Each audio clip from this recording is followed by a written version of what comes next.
Cerca Teleeuropa sul tuo Play Store o Apple Store e scarica la nostra app.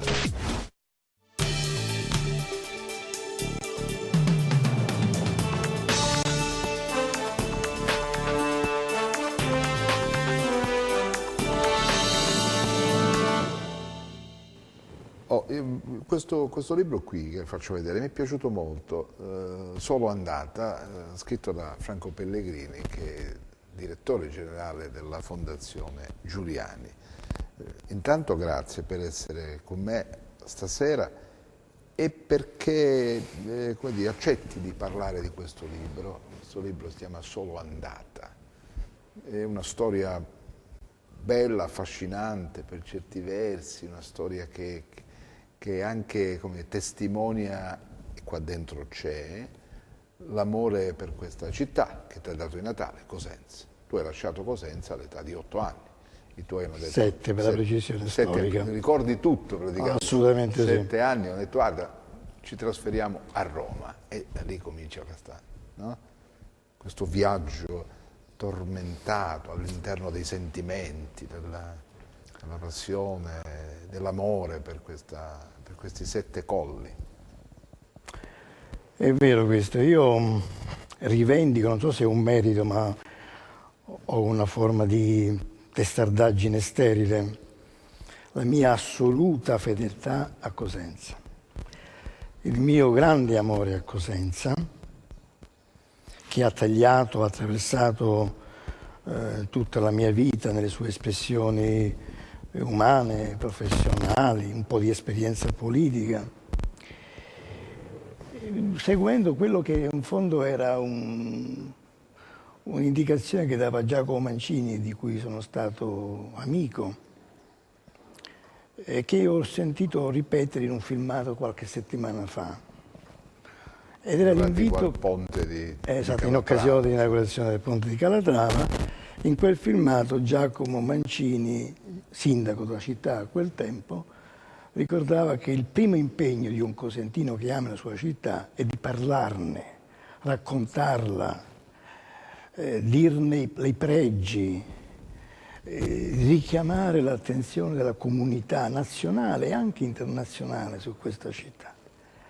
Ora io ho tentato di farlo quantomeno, e questo è il mio rapporto di amore nei confronti della mia città.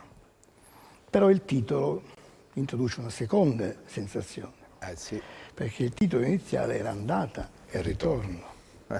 Normalmente un'andata si completa sempre, almeno come immagine, come sogno, come desiderio, con un ritorno. Il ritorno si è reso, soprattutto negli ultimi anni, prima, come dire, più problematico, poi mi sono convinto che era divenuto impossibile. Che cosa è accaduto in questi ultimi anni? Addirittura impossibile? Sì, lo dico anche perché è un'operazione di onestà che innanzitutto rispetto a me e alle persone care che mi hanno, come dire, accompagnato, sopportato in questo mio permanente richiamo a Cosenza e alla cosentinità. E poi anche un atteggiamento di lealtà e di correttezza nei confronti di questa città. Che cosa è stato il ritorno in questi anni? Il ritorno non è un luogo di domicilio, è certamente una presenza fisica, ma è soprattutto il riacquisto e la riconoscitura di una relazione sentimentale. Scusami, perché se no manca un pezzo alla storia dei nostri telespettatori, certo. Perché abbiamo parlato di Solo andata. Prima di affrontare il tema del ritorno, diciamo che sei andata a vivere a Roma, hai avuto una vita straordinaria. Momento. Ne faccio cenno, naturalmente ne faccio cenno con il limite della discrezione, perché la vicenda mia personale, poi anche la vicenda che non mi appartiene esclusivamente, la vicenda della mia famiglia, non è stata una scelta, lo dico chiaramente, felice, soprattutto l'ho sempre giudicata una scelta... Ce l'hai subita, diciamo così. Assolutamente sì, ingiustificata, immotivata, perché noi eravamo una famiglia che a Cosenza non aveva alcun problema economico, una famiglia in quella piccola città che era deliziosa, Cosenza degli anni 50, una città piccola, protettiva. Quindi questo trasferimento a Roma è stato veramente inseguire un mito, un luogo comune, un'aspirazione confusa. Questo è l'aspetto, come dire, privato. Poi certo, naturalmente Roma e anche tante altre cose. Roma mi ha consentito poi di fare più attività, esperienze professionali, ma anche lì dico chiaramente che la mia scelta era quella di fare il professore di liceo. È laureato in lettere? In lettere e poi in giurisprudenza. Questa è la seconda vita, quella laurea in giurisprudenza. Quindi io, nel mio carattere non c'era questa vocazione alla grande carriera, al successo professionale, non so, però questo è un dato oggettivo. Però ripeto, è molto poco importante. Insomma, la mia vita. Diciamo che giovanissimo hai già cominciato ad insegnare, quando avevi 23, 24 anni. 21 anni ero già insegnante. Al liceo Righi per 4 anni insegnante. Poi, tac, voglio dire, scatta qualcosa. Ma io non ho mai fatto un solo lavoro, ne ho fatti diversi. E contemporaneamente, forse prima che cominciassi a insegnare, io ho cominciato l'attività giornalistica, nel senso che passavo ore e ore alla sala stampa, a quel tempo era a Piazza San Silvestro, naturalmente un ragazzino di 21 anni che cosa fa? Sostituisce i corrispondenti, i professori, gli avvocati, i giornalisti più titolati, per cui ho fatto di tutto, ho fatto cronaca giudiziaria, ho seguito processi, ho fatto pezzi di costume, ho fatto il corrispondente culturale del Corriere Mercantile di Genova, naturalmente lo dico anche nel libro, il direttore ignorava che io avessi 22 anni, pensava che fossi un barbuto, colto, conoscitore dell'arte e della cultura, insomma. Ho sempre fatto più mestieri insieme e oggi che ne ho purtroppo 7-0, quindi qualcosa di più dei 7 anni con cui sono partito, io in realtà continuo a fare più cose contemporaneamente, naturalmente. Non so se bene tutte, ma insomma questa è la mia vocazione. Poi la tua strada incrocia quella delle ferrovie, no? Incrocia innanzitutto la politica, Vabbè, quella era che è stata il mio grande amore e la passione che non mi ha mai abbandonato. Anche qui nel segno della fedeltà, io ero socialista, rimango socialista. Nel contesto di oggi mi definirei un riformista il più possibile. Specie in estinzione oggi. Prego? Specie in estinzione oggi. Sì, una specie in estinzione, ma in estinzione la coerenza forse, non è il socio di riformismo che entra in estinzione. Naturalmente la politica può essere partecipazione, condivisione, essere spettatore anche in qualche volta di prima fila, e questo penso averlo fatto. Per sentirti però politico in senso stretto, tu devi puntare al consenso. Io questo non l'ho saputo, non l'ho voluto fare. Io non sono una persona in grado di guadagnare il consenso, perché spesso la sincerità, la franchezza di alcuni giudizi è alternativa alla ricerca del consenso. Apriamo una parentesi. Qualche anno più tardi poi Giacomo Mancini ti chiamò a Cosenza e dice: senti, devi fare il segretario regionale del Partito Socialista, no? Beh, questo in termini così perentorio non lo direi, nel senso che mi fu detto dall'allora capo ufficio stampa del partito, ma fu certamente Giacomo Mancini più volte mi chiese di tornare a Cosenza comunque per fare militanza socialista nella mia città natale, di cui avevo scritto comunque una breve storia delle origini. In particolare ricordo un colloquio che avemmo il giorno di inaugurazione della via Feltrinelli accanto al Duomo. Me lo ripeté più volte, altre volte me lo propose. Credo di averlo anche molto deluso, perché poi alla fine questo invito non l'ho accolto, ma non l'ho accolto perché la politica come conoscenza, come essere dentro alcuni eventi, la direzione dei Partiti Socialisti in quel caso, a me sembrava già un buon livello di partecipazione, probabilmente sbagliando, perché ripeto, la politica non è analisi politica, la politica è confronto per il consenso. Le tue tesi debbono essere sempre validate dal consenso delle persone. Non ti ha mai affascinato questa... L'idea della carriera politica no. No, e infatti più volte hai detto di no. Sì. E soprattutto non ho mai avuto voti, perché l'unica volta in cui dovevo prendere voti al congresso, ai congressi nel Veneto e in Friuli in vista del congresso nazionale di Torino del 1978, annus horribilis, l'anno del rapimento e della morte di Aldo Moro, io mi ricordo decine di assemblee, anche molto affollate, anche con grandi applausi, ma voti da contare su due mani, forse anzi su una mano e mezzo. Quindi il consenso è un'altra cosa diversa. Risponde ad altre logiche. Assolutamente sì. Io di cui ho grande rispetto, sia ben chiaro.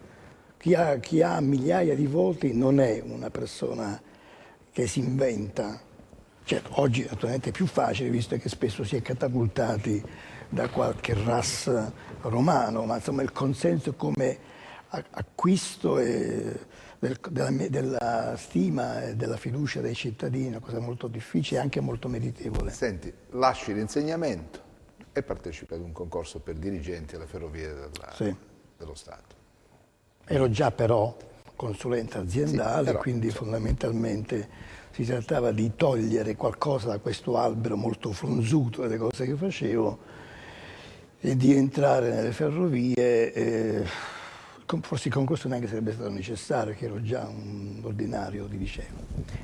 Comunque feci questo concorso, il compito che fu assegnato era di dare finalmente una identità e una organizzazione adeguata all'area della comunicazione e delle relazioni dell'azienda. A quel tempo era però un'azienda ancora pienamente incardinata nel Ministero dei Trasporti.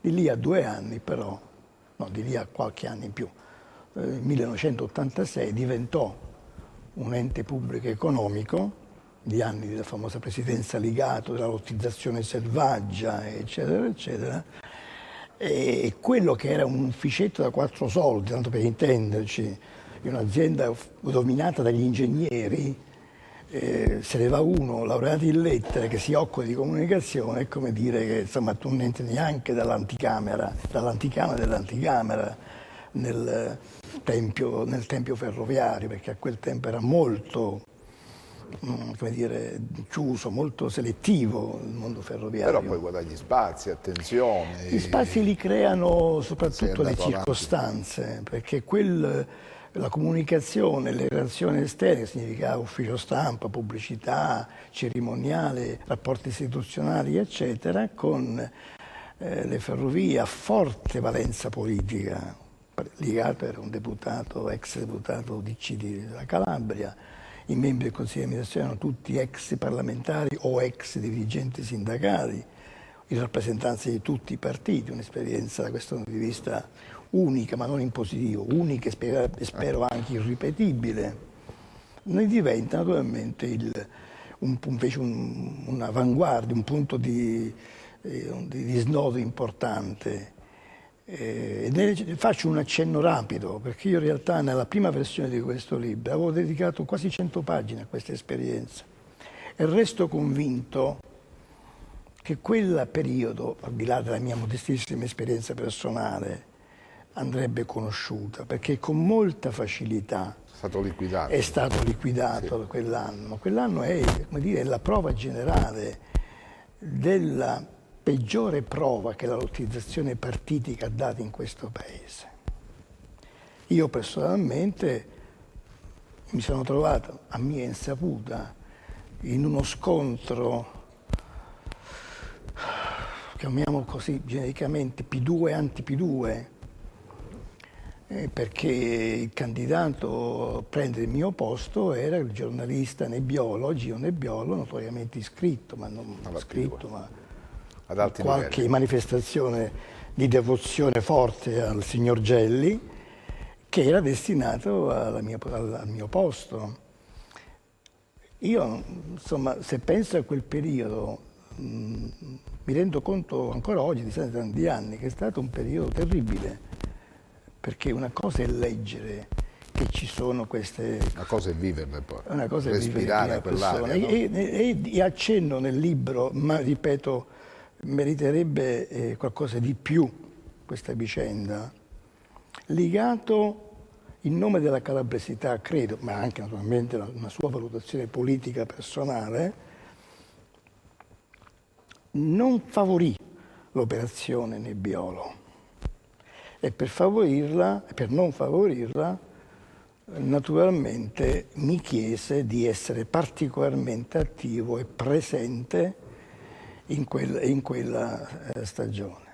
Poi saltiamo questa parte, chi vuole leggere il libro lo legga, sì, perché qualcosa troverà in più. Poi l'operazione Nebbiolo non riesce, quando era già stata fondamentalmente decisa, in parte per alcuni errori miei, perché non capii, insomma, la complessità della parte che svolgeva in questa vicenda Ligato, ma soprattutto gli eventi sono stati molto più importanti della mia modestissima persona e vicenda.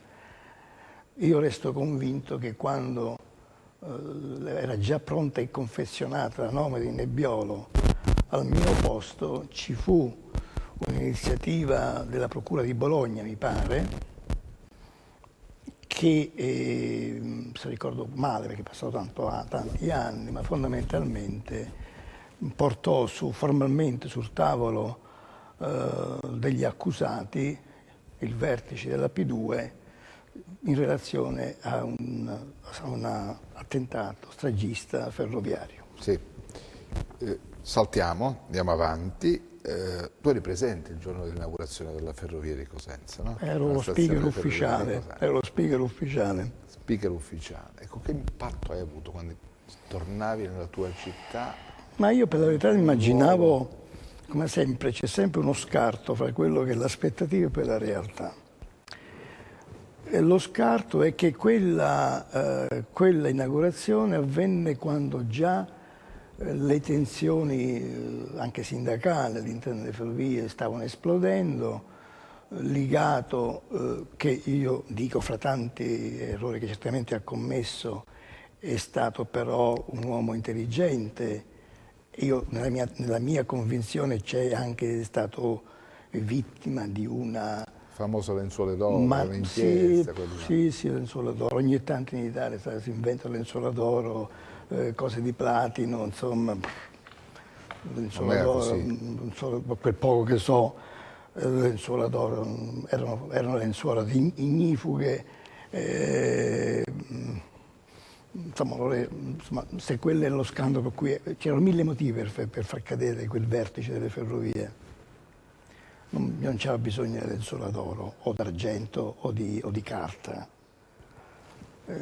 Però voglio dire soltanto che Ligato come presidente, ripeto, ha fatto sicuramente molti errori, ma io consiglio il responsabile primo del fallimento di quella gestione, il direttore generale, uno pseudosocialista, Gianni Coletti, che si muoveva nella totale ignoranza delle regole della politica come un elefante in una cristalleria. Torniamo all'inaugurazione della stazione di Cosenza. L'inaugurazione avvenne fra i fischi, in un tempo cattivo, fischi, gli oratori sul tavolo, gli oratori sulla pedana, naturalmente condizionati da questo clima, a cominciare dallo speaker, che io normalmente sono un buon oratore, in quel caso mi ricordo di aver fatto un intervento molto sofferto, nel senso molto incerto. C'era anche Giacomo Mancini, che non aveva nessuna carica istituzionale a quel tempo, ma che naturalmente era per unanime riconoscimento il protagonista, anche meritorio di quest'opera, che tra l'altro è durata un'eternità, la Cosenza Paola. E molto scuro in viso, perché presumo, però non voglio fare l'interprete ex post di Giacomo Mancini, naturalmente si sarebbe aspettato un clima diverso per celebrare un collegamento che i cosentini hanno aspettato per decenni e decenni. Insomma. Il trauma della Cosenza Pau in cremagliera credo che abbia segnato generazioni, decine di migliaia di cosentini più o meno pendolari nel tempo. Ma l'imprinting forte che tu porti dentro della cosentinità, ma che cos'è la cosentinità? Perché poi tu traspare anche dalle pagine, anche quando parli di fatti, argomenti che ti hanno visto protagonista a Roma nel tuo ruolo, se poi qualcosa scivola sempre su questa cosentinità. Che cos'è? Io ero e resto convinto che Cosenza ha una sua specificità nella realtà calabrese e meridionale. Resto convinto che Cosenza ha una storia ricca alle sue spalle, molto ricca. Parleremo credo anche di Cosenza Itinera. È stato un viaggio che è stata una scoperta per noi tutti, anche per coloro che già la storia la conoscevano in profondità e che ne hanno fatto, come dire, una rivisitazione ancora più approfondita. Cosenza merita una sua identità specifica all'interno del sud d'Italia e della Calabria. Naturalmente Cosenza ha i limiti, le difficoltà. C'è uno scarto che a me dà fastidio sinceramente tra le parole e i fatti. E questo scarto lo dico con umiltà, ma lo dico anche con franchezza, perché questo libro è un'operazione esistenziale, poi anche politica se vogliamo. Ora, come direttore della Fondazione, io, che ripeto, mi sento sempre giornalista, anche se ne ho fatti anche di altri 10 mestieri. Sentivo che il tema centrale della riflessione, delle parole, del dibattito politico era la grande Cosenza, questo assurdo in una città che ha meno di 70.000 abitanti e poi chiunque la attraversa si rende conto che è una conurbazione totalmente integrata che probabilmente arriva a 120, 130.000, Wikipedia addirittura arriva a 240.000, mi pare un po' un'esagerazione, insomma, e sicuramente vi è uno scarto tra ciò che appare e ciò che è. Quindi che cosa si fa in questi casi? Si costruisce uno strumento, in quel caso un libro, fatto tra l'altro da un bravo giornalista locale della Gazzetta del Sud, Melia, e non solo lui, che spiega, come dire, la storia di questo tema in modo anche molto divulgativo. Uno si aspetta che questo libro, come dire, oltre a essere letto, che dovrebbe essere la prima cosa che un libro deve... Non passa la tesi, non passa l'idea, non passa il progetto. Non supera il muro dell'attenzione, è diverso. È diverso. È un libro che accende un micro dibattito per un paio di giorni e poi scompare, ritorna nell'ambito degli slogan. Scusi un attimo, voglio tornare un attimo sul concetto di cosentinità che tu svincoli dal concetto di calabresità. Fai una netta distinzione, ma perché è possibile farla? Sì, perché... Quali sono le peculiarità, gli elementi? Le peculiarità sono... Guardi, ho letto molti libri prima di scrivere questo qua, e alcuni incido anche. È diversa la struttura, come dire, culturale, tradizione culturale e anche la struttura sociale. È diverso il linguaggio, è diverso il percorso storico diverso. Non possiamo dimenticare la distanza fisica che fino a 30 anni fa, 40 anni fa c'era. Era più facile raggiungere Napoli che non raggiungere Reggio Calabria. E usiamo anche un termine scomodo. La presenza della delinquenza organizzata. Vabbè, qui non manca. Sì, ma ci mancherebbe altro. Io non sono un esperto, grazie a Dio, di delinquenza organizzata. Però, voglio dire, non possiamo pensare che, a me non pare che sia la stessa cosa, però non sono un esperto, quindi non mi voglio avventurare in temi e cose, ma io ho la sensazione, ma non è una convinzione mia personale, ampiamente condivisa da parte dei cosentini, soprattutto dei cosentini che vivono anche lontani, ma non distaccati dalla città. Cosenza ha una sua specificità, una sua dolcezza, una sua profondità di tradizione, di ricchezza. Poi naturalmente in un mondo che si va omologando, ma è ovvio che l'omologazione in positivo o in negativo non è che tiene fuori Cosenza, e quindi Cosenza poi alla fine assomiglierà sempre di più ad altro. Però, ripeto, la domanda è una bizzarria dire che la cosentinità è un sentimento che nasce, si costruisce su una realtà, come dire, consolidata nei tempi? Questo è il punto di domanda. Io rispondo sì, non è una bizzarria. Mando la pubblicità, ci vediamo tra poco.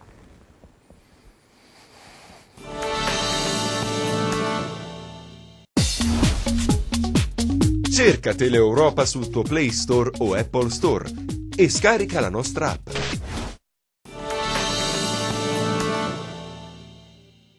Allora, torniamo in diretta. Mi sta appassionando questo dibattito, anzi questa chiacchierata, questa discussione. Non vorrei che fosse un monologo. Cuore aperto. No, non è un monologo. Io ho ascoltato, riflettevo su alcuni passaggi che hai fatto, anche sul concetto di cosentinità. Uno può essere d'accordo o meno, però tu hai espresso la tua tesi, hai focalizzato il perché, assegni a questa lembo di territorio calabrese una sua specificità. È talmente tanto forte il legame che tu hai con questa città che a un certo punto, come dire, pensi ad una operazione culturale che potesse in qualche modo essere emblema, simbolo, no? Occasione per diffondere, recuperando la storia, la tradizione, la cultura di questa città, custodendola e facendo in modo che i cosentini e coloro i quali come dire, vivono questa realtà potessero scandagliare i momenti, i passaggi storici che hanno poi costruito la città che oggi vediamo, che abbiamo sotto gli occhi. E nasce, no, la Fondazione Giuliani. Nasce questo progetto culturale che nelle intenzioni come dire, un insieme di più cose. Vero era questo? Innanzitutto vorremmo merito a chi ha il merito. E il merito della Fondazione è di Sergio Giuliani, il quale ha voluto, come dire, dare seguito a un sentimento di amore per la sua città, facendo una scelta che non è consueta e comune in Italia e non solo in Italia. L'idea era quella di sostenere alcune opere, scuole, laboratori, quant'altro, che fossero utili concretamente alla città. Borse di studio, alcune ne abbiamo anche dati, per specializzazioni in discipline mediche.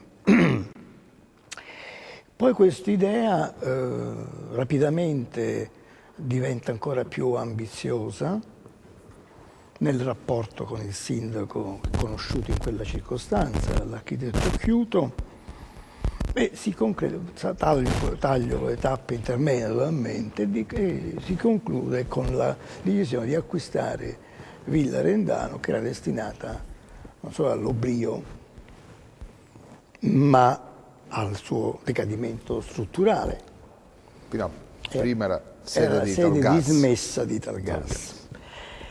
Siamo nel cuore del e ti garantisco, diamoci del tu perché siamo entrambi giornalisti. Io sto dando del tu. Sì, ma io voglio, a beneficio degli spettatori, siccome c'è sempre questo gioco del lei, perché sembra molto elegante, a me pare molto ipocrita per la verità, ma insomma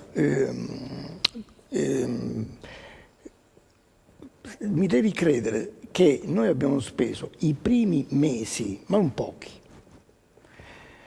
per spiegare a molti cosentini, e non necessariamente le fasce marginali. Che cosa stava facendo? No, che cos'è, dove era Villarendano. E finalmente il mistero di Aladino si illuminava quando diceva dove si pagano le bollette del gas. Da lì siamo partiti, da lì siamo partiti. Villarendano, come abbiamo detto sempre io, in piena intesa con Sergio Giuliani, senza il quale naturalmente non sarebbe venuta né a Fondazione né Villarendano, quindi diamo a Cesare quel che è di Cesare. Lo dissi io al sindaco però, recuperiamo Villarendano, che è parte del patrimonio più bello forse immobiliare della città, ma noi vogliamo fare di Villarendano il contenitore, tra virgolette, in termini brutti, improprio, di una serie di attività che siano permanentemente utili ai cittadini. Molte cose non sono andate bene da questo punto di vista, perché noi ci sono state date informazioni parziali all'inizio. Non voglio aprire capitoli polemici, ma potrei aprire, perché molti capitoli polemici. E quindi alla fine il problema di trovare una serie di attività, di eventi che dessero un contenuto plausibile e effettivamente utile alla crescita civile e culturale della città, della comunità in generale dei cittadini, è stato un problema nostro. Nel farlo abbiamo fatto certamente degli errori, ma sono venute meno anche molte collaborazioni promesse.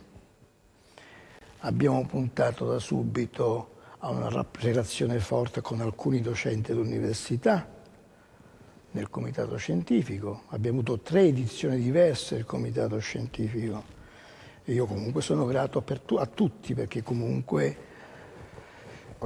ognuno quantomeno ha dato la disponibilità di esserci, non andiamo oltre. Ma onestamente l'aspettativa era un po' più ambiziosa. Noi non eravamo portatori di un know-how particolare. L'intelligenza è un fatto collettivo e specialistico. La competenza è un fatto specialistico. Il Villarendano era un grande strumento, non soltanto una sede logistica, era ed è. Io riassunsi tutto questo nello slogan: vogliamo fare di Villarendano la casa delle idee, sottinteso, idee non convenzionali, non banali, non slogan. Noi non siamo parte di nessuna mappa di potere. Non è andata poi così? No, ripeto, non bisogna cadere nell'ottimismo facile e nel pessimismo trito. Quando tu hai in presenza, ripeto, di una offerta molto ricca, ma anche un po', come dire, disordinata, perché c'era una platea di non so se cospicuo o meno, che puntava sul fallimento dell'operazione Villarendano. Addirittura. Certo, la casa, la solita cazzana del deserto, era la cosa che ci ha ripetuta non da molti, ma da alcuni osservatori sì. E non sempre per ragioni nobili. Ma che interesse uno? Non sempre per ragioni nobili, non scadiamo nella sfera, diciamo del pettegolezzo, che poi sarebbe di cattivo gusto. Ma io ho una buona memoria, quindi se dico delle cose sono in condizione sempre di dimostrarlo. Bene, quando 20.000 cosentini, forse anche di più di 20.000, in 4 anni hanno affollato le sale per i seminari, per i convegni, alcuni meglio riusciti, altri meno riusciti. Mi pare un buon risultato. Io sono molto grato ai cittadini comuni, Sono grato, veramente grato, perché sono loro che hanno decretato il successo di Villa cittadini Rendano. comuni, nel senso che le istituzioni hanno un po'... No, cittadini comuni vuol dire cittadini comuni. Punto. Punto. Punto. Le istituzioni, io parlo di istituzioni in senso lato, naturalmente. Chiaro, no? C'è stato sicuramente una relazione corretta, Sul piano formale. cordiale con il sindaco, che naturalmente noi abbiamo rispettato e rispettiamo in ogni caso e convintamente, perché è il rappresentante della città. E comunque il rapporto è stato una relazione, ripeto, corretta e cordiale, con naturale piccole difformità di valutazione che ci sono sempre, naturalmente. In ogni rapporto Comunque siamo un soggetto autonomo rispetto... Facciamo un passo Il quadro istituzionale, non ne parliamo proprio. Non ne parliamo proprio del quadro istituzionale. di regione. Non parliamo, per cortesia, della Regione Calabria. Non ne parliamo. Non ne parliamo. Non parliamo di altri, come dire, stakeholders della città. Non ne parliamo. Perché personalmente io mi irriterei molto, ma poco importa. Ma qualcuno dovrebbe forse un po' arrossire. Andiamo avanti. Andiamo alla nascita del museo multimediale. Cosenza Itinera, anche qui un investimento in favore, no, della conoscenza. Cosenza Itinera, terminata quella fase ricca di eventi, alcuni devo dire, per esempio le serate Villa Rendano, che hanno visto anche spettacoli musicali, teatrali, di attività. No, ma è stato un momento, è stato e continuerà ad essere, perché Villa Rendano continua ad avere una vocazione plurale, sotto la direzione dell'editore Walter Pellegrini, che sempre più, io spero, dovrà, insieme alla direttrice del museo, la bravissima Anna Cipparrone, dovrà essere l'interlocutore vero rispetto alla realtà cosentina. Io colgo questa battuta per dire che sicuramente faccio 10 passi indietro.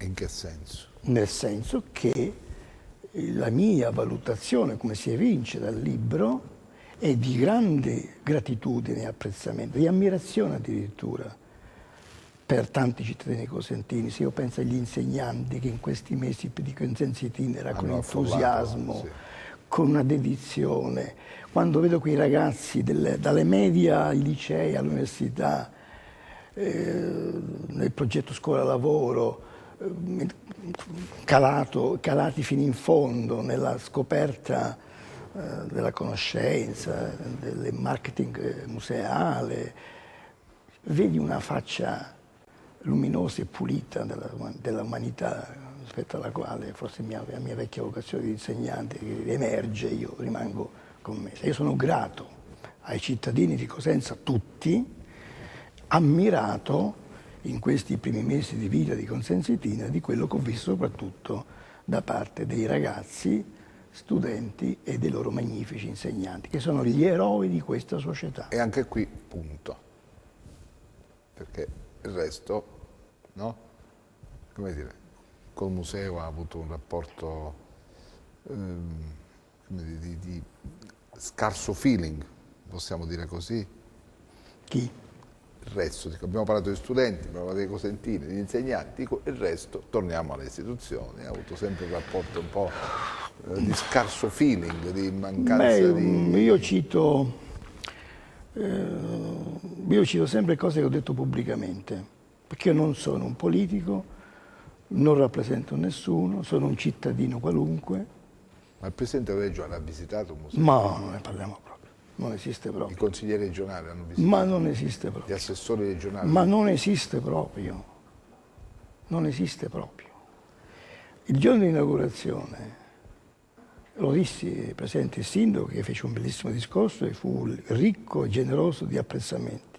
Insieme alla vice sindaca Iole Santelli, chiariamo una volta per tutte, come sa perfettamente Occhiuto, non ha nessuna importanza, politicamente io sono Distante, va. molto... No, richiariamolo perché sembra quasi che ci sia sempre una specie di logica consortile, non c'entra niente, il rispetto delle istituzioni e il rispetto delle persone quando le persone si comportano in maniera corretta. Bene, il quadro era una sala piena, le 2 sale piene, nessun rappresentante delle istituzioni, nessun rappresentante delle associazioni, nessun rappresentante dei cosiddetti stakeholders. E io penso che è strano, noi abbiamo avuto 20 docenti universitari nel corso degli anni al vertice della fondazione, beh, insomma, questa assenza mi ha colpito Ma i molto. 20 docenti almeno c'erano. Neanche uno. Poi alcuni, successivamente pochi, sono venuti perché avevano impegni e non bisogna fare il processo indiscriminato a nessuno. Però questo fatto è un fatto oggettivo, non è un fatto che va a supporto di una tesi o di un convincimento. C'è credo di vedere che c'è una domanda. Lei è convinto che l'operazione Consensi-Tinera sia un'operazione riuscita? Sì.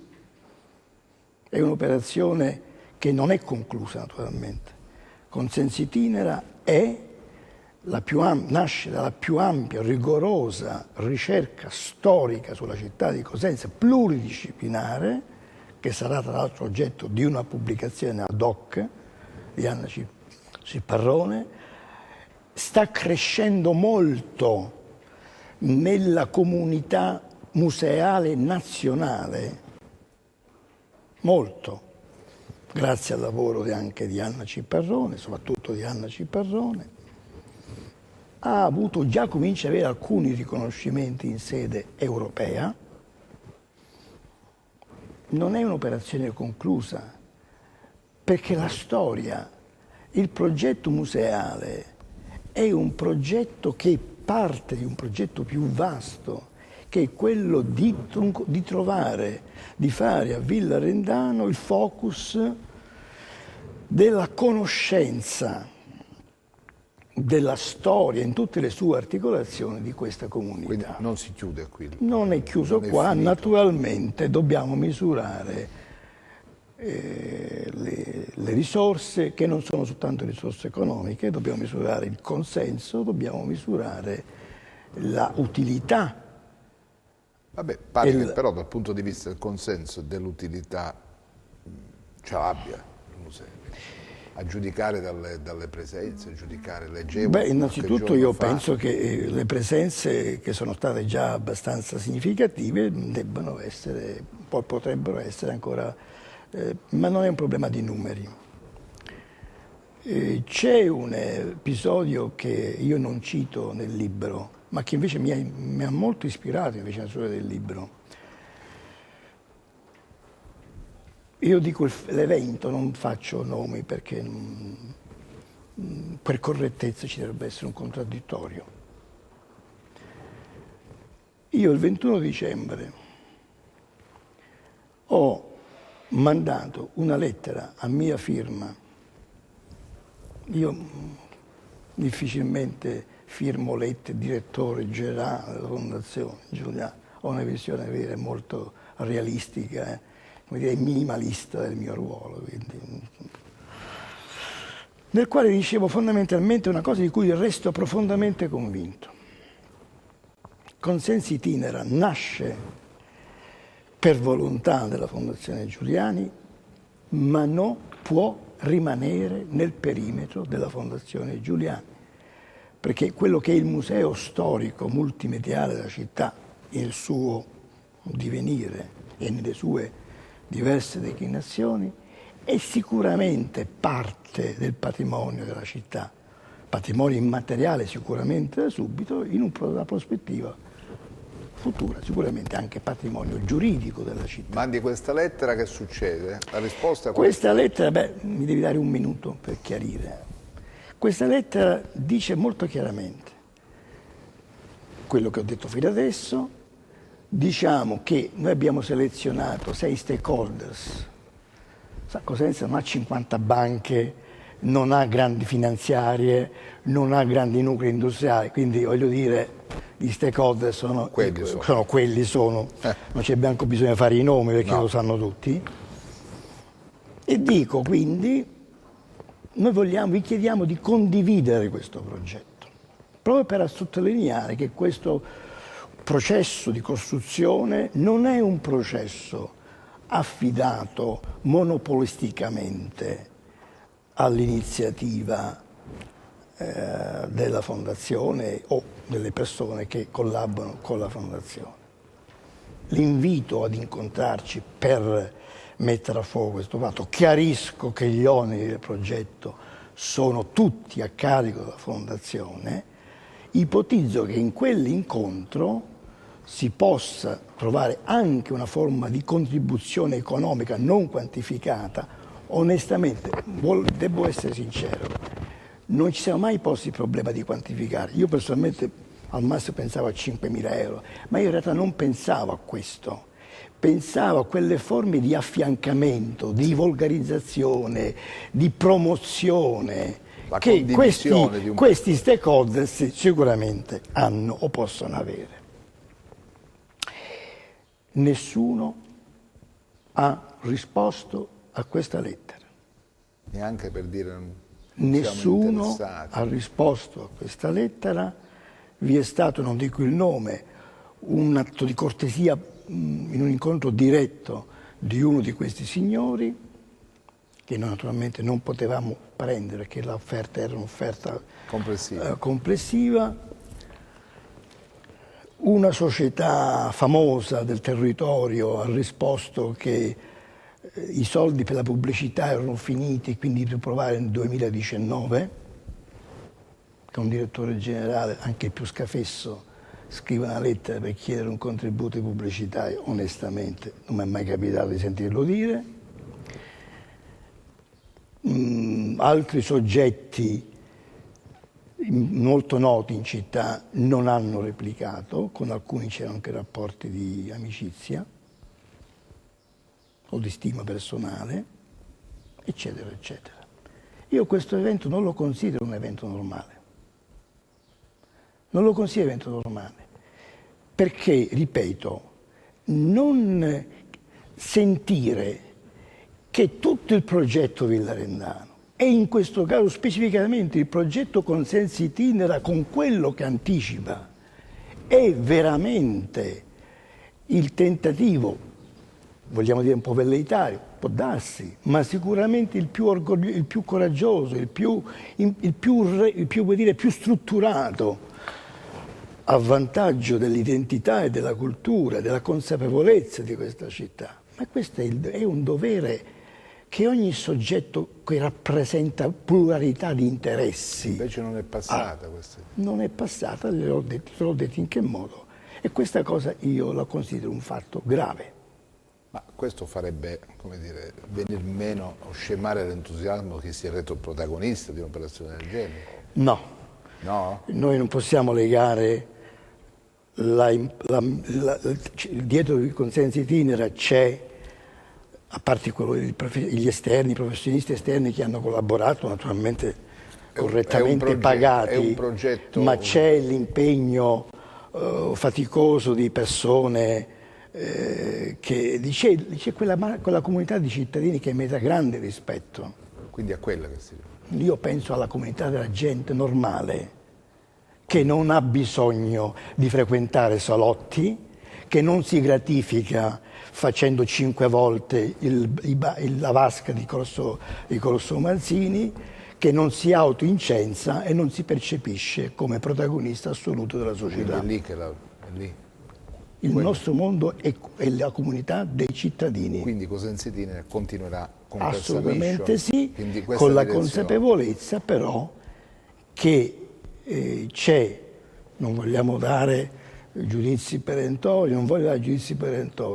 ma sicuramente dal mio punto di vista, io qui è la mia responsabilità, la fondazione è la fondazione, io parlo come signore, io questo libro è fatto Franco Pellegrini e non Francesco Pellegrini, che è il mio nome, quelli anagrafico, per sottolineare che qui è la mia, come dire, rappresentazione è la mia lettura personale, di cui assumo la responsabilità e per cui conseguentemente, rispondo alla tua osservazione di prima, naturalmente faccio dei passi indietro nella fondazione. Ma passi indietro nella fondazione potrebbe coincidere con un momento di appannamento proprio dell'impulso? No, perché la fondazione... Di chi l'ha pensata, immaginata, l'ha plasmata, di chi l'ha avvertita, l'ha intuita. No, io penso che nessuno sia insostituibile. In ogni caso non ho mai detto che lascio il mio impegno morale nei confronti della fondazione per un obbligo di lealtà e di correttezza nei confronti, a partire dal Presidente, ma degli altri amici che hanno dato... espendo il loro impegno ogni giorno per questa realtà e soprattutto per rispetto alla comunità dei cittadini, che io ringrazio ancora una volta con affetto e cordialità. Siamo in chiusura, t'affacci dal terrazzo di Villa Rendano, cosa vedi oggi? Vedo la città che io amo, una città che vista a distanza, come dire, nasconde anche le sue ferite, il centro storico, le sue rovine, il suo decadimento. Quello che vedo è una città che mi rinsalda la mia convinzione che Cosenza è una città specialissima e non va confuso l'affetto, la stima, l'ammirazione che merita nella sua intierezza di comunità con qualche decina di pseudoprotagonisti del nulla.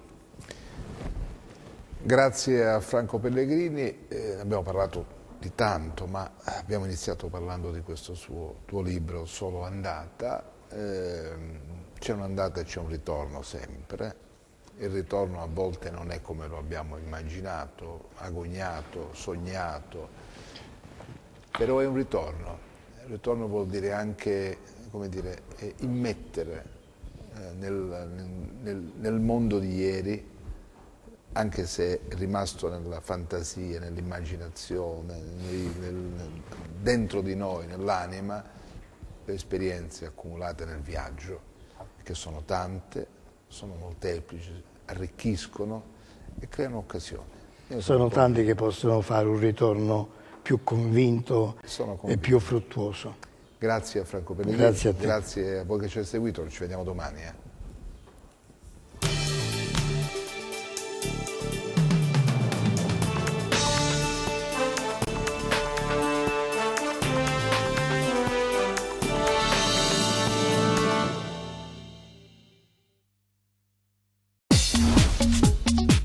Cerca Teleeuropa sul tuo Play Store o Apple Store e scarica la nostra app.